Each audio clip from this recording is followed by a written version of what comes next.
తాకట్టులో ఉన్న బంగారాన్ని విడిపించి ఆ రోజు ఆన్లైన్ రేటుకే మేము కొంటాం. Sharma gold company. అందరికీ నమస్కారం. Welcome to Suman TV. నేను మీ రమ్య. నవంబర్ మాసంలో నవంబర్ 15వ తారీఖు వరకు శని వక్రగతి ఉంది. దాని తర్వాత 16వ తారీఖు నుంచి రుజు మార్గంలోకి వెళ్తున్నాడు. దీనివల్ల నవంబర్ మాసంలో 12 రాష్ట్రాల వారికి ఎలాంటి ప్రభావం చూపిస్తుంది, వీరు ఎలాంటి పరిహారాలు చేసుకుంటే వారికి మంచి జరుగుతుంది, ఇవన్నీ తెలియజేయడానికి ఈరోజు మనతో పాటు ఉన్నారు ప్రముఖ జ్యోతిష్య పండితులు, అలాగే లలిత ఉపాసకులు బ్రహ్మశ్రీ నానాజీ పట్నాయక్ గారు. గురుగారిని అడిగి మనకున్న సందేహాలన్నీ నివృత్తి చేసుకుందాం. గురుగారు నమస్కారం. శ్రీమాత్రే నమః. గురుగారు, ఈ శని వక్రగతి వెళ్ళిపోయి రుజు మార్గంలోకి వెళ్తున్నాడు కాబట్టి నవంబర్ మాసంలో తులారాశి వారికి ఎలా ఉండబోతుంది? తులారాశి వారికి కనుక చూసుకుంటే అమ్మా, ఇక్కడ 5వ స్థానంలో శని సంచారం జరుగుతుంది. ఈ 5 శని ఏం చేస్తాడు ఇక్కడ చూసుకున్నట్లయితే మందత్వం అంటే శనికున్నటువంటి కారకత్వాలు మందత్వము అంటారు. ఇది ఆలోచన స్థానంలో తిరుగుతున్నాడు.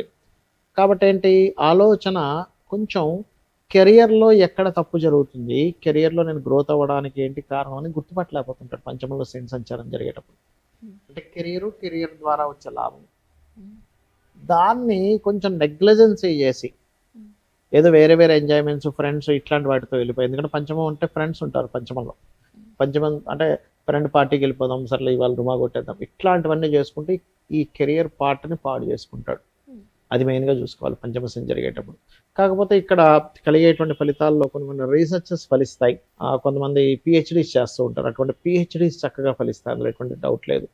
సో ఇట్లాంటివి బాగుంటాయి. బట్ ఇన్సూరెన్సెస్ మూలంగా కలిసి రావడం కానీ, పిహెచ్డీస్ ఫలించడం కానీ, మ్యూచువల్ ఫండ్స్ రావడం కానీ, పూర్వీకుల ఆస్తులు తాతగారు ఆస్తి ఉంటుంది, తాతగారి ఆస్తి వీళ్ళకి కలగడం ఇట్లాంటివి ఉంటాయి. కాకపోతే ఈ టైంలో పంచమంలో శని ఉన్నప్పుడు ఏంటంటే అప్పు లభించడం కష్టమవుతూ ఉంటుంది, అప్పు కోసం విపరీతంగా తిరగాల్సి వస్తూ ఉంటుంది. ఇది ఒక్కటి కొంచెం చూసుకోవాలి.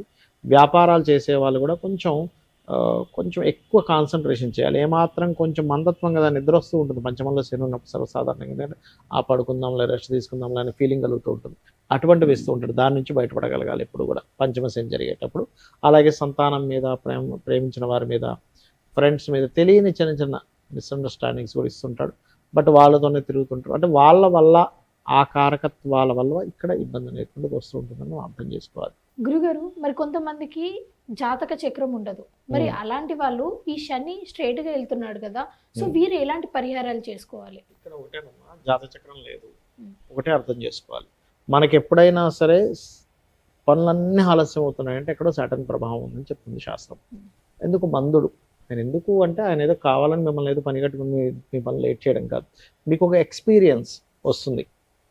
సో ఎక్స్పీరియన్స్ మీకు రావడం కోసం ఆయన మనకు పాఠం నేర్పిస్తున్నాడు అనే పాజిటివ్ థాట్తో ఉండాలి. First point number 1. రెండవది ఏంటంటే అలా లేట్ అవుతున్నాయి అన్నప్పుడు చాలా సింపుల్గా ఒకటే నేను నేర్చుకోగలుగుతున్నానని పాజిటివ్ థాట్తో ఉంటూ, మీకు దగ్గరలో గోశాల ఏదైనా ఉన్నట్లయితే గోవులకి బెల్లం తినిపించడము. ఇప్పుడు ఎట్లాగో కార్తీక మాసం వస్తుంది కాబట్టి, కార్తీక మాసం నడుస్తుంది కాబట్టి మనము నూనె ఉంటుంది, ఆయిల్, నువ్వుల నూనెని చక్కగా దీపారాధన కోసమని టెంపుల్స్లో ఇవ్వడము, ఇవి గనక చేసినట్లయితే ఖచ్చితంగా బాగుంటుంది.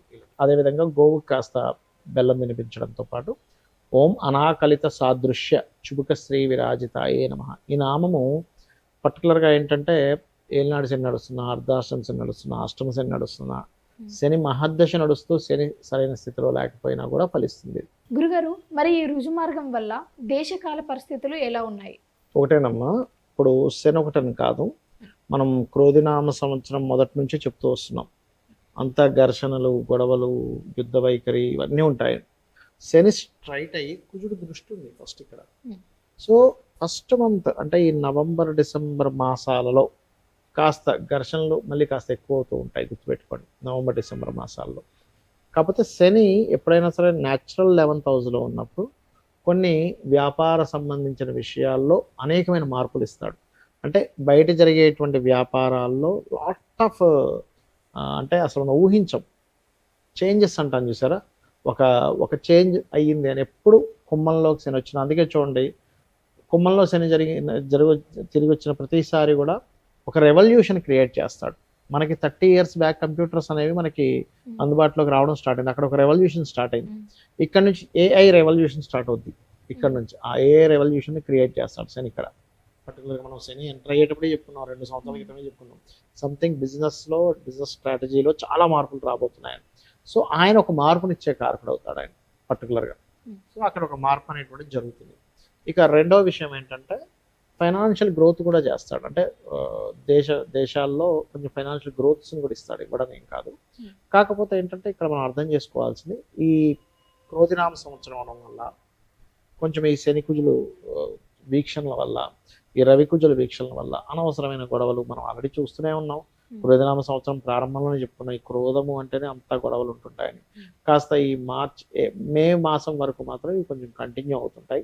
బట్ నేను చెప్పేది ఒకటే, ఎవరికైతే ఎక్కువ స్ట్రెస్ ఉందో, ఎందుకంటే గోచారంలో ఏ గ్రహాలు ఎక్కడ సంచరిస్తుంటాయో దాని ప్రభావం ప్రతి జీవరాశి మీద పడుతూ ఉంటుంది. అటువంటప్పుడు వీళ్ళు చేయవలసింది ఏమిటంటే సింపుల్గా ఏం లేదు, నవగ్రహాల దగ్గరికి వెళ్ళి కుజుడు, రవి, శని, రాహుకేతుడు ఈ 5 గ్రహాల దగ్గర దీపారాధన చేస్తుంటే మీకు ఎటువంటి నెగటివ్ ఎఫెక్ట్ అనేటువంటిది రాదు.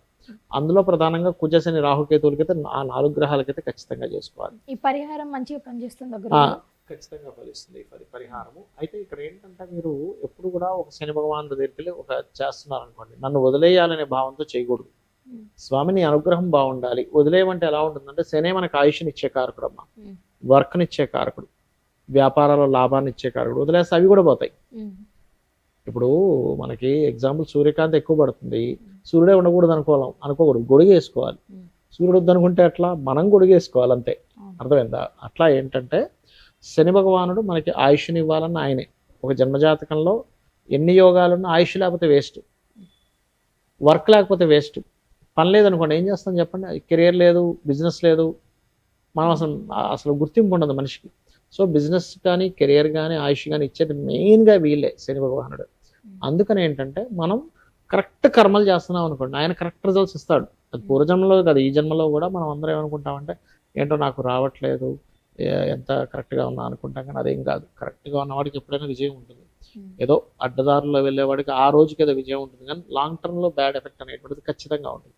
కాబట్టి నేను ఒకటే చెప్తా, మీరు ఏనాడు శని, అర్ధాష్టమి శని, అష్టమి శని నడిచేటువంటి వారికి ఒకటే చెప్తాను ఏంటంటే మధ్యాహ్నం పూట నిద్రపోకండి, కాస్త వాకింగ్, జాగింగ్, ఎక్సర్సైజెస్ లాంటివి చేయండి.